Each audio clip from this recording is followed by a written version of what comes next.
Brought to you by ZX Cough Syrup.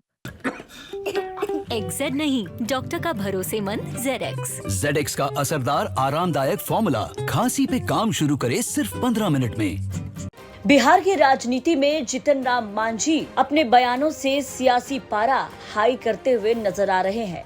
बीते दिन जहां जीतन राम मांझी ने नीतीश कुमार पर कटाक्ष किया और नीतीश के पुरानी बातों को याद करते हुए उन्हें भरे मन से जवाब दिया, तो वहीं दूसरी तरफ जीतन राम मांझी ने अब एक बड़ा ऐलान कर दिया है। ये ऐलान ऐसा है कि एनडीए में घमासान मचना तय माना जा रहा है। जीतन राम मांझी के इस ऐलान से सबसे ज्यादा टेंशन अगर किसी दल की बढ़ेगी तो वो है बीजेपी।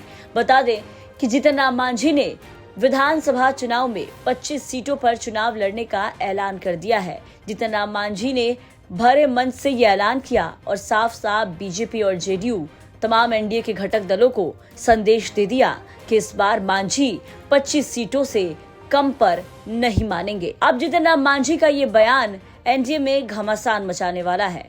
जीतन राम मांझी ने अपने बयान में साफ कहा है कि 2015 के चुनाव में भी हम 25 सीटों पर चुनाव लड़े थे और इस बार भी हम 25 से कम पर नहीं लड़ेंगे। साथ ही मांझी ने ये भी बताया कि उनकी तैयारी 70 से 100 सीटों पर है। 25 सीटों पर वो ताल ठोकेंगे। अब जीतन राम मांझी ने जिस तरीके से चुनाव से पहले दावा ठोका है उससे बीजेपी की टेंशन बढ़ना लाजमी है। बता दें कि लोकसभा चुनाव में नीतीश कुमार की एंट्री के बाद एनडीए के घटक दलों के बीच जिस तरीके से सीटों का बंटवारा हुआ, उसके बाद से कई दल संतुष्ट नजर नहीं आ रहे थे। हालांकि एनडीए के साथी ने सीट शेयरिंग का स्वागत किया और सबने अपने सीटों पर चुनाव लड़ा।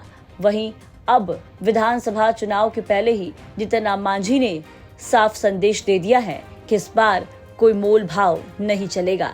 इस बार मांझी ने पहले ही अपनी सीटों का ऐलान कर दिया और बता दिया है कि 25 सीटों पर वो चुनाव लड़ेंगे। उनकी तैयारी 70 से 100 सीटों पर है। अब जीतन राम मांझी के इस बयान पर बीजेपी की तरफ से क्या जवाब आता है देखना होगा। अब जीतन राम मांझी के इस मांग को एनडीए में कितनी तवज्जो मिलती है ये भी देखना होगा।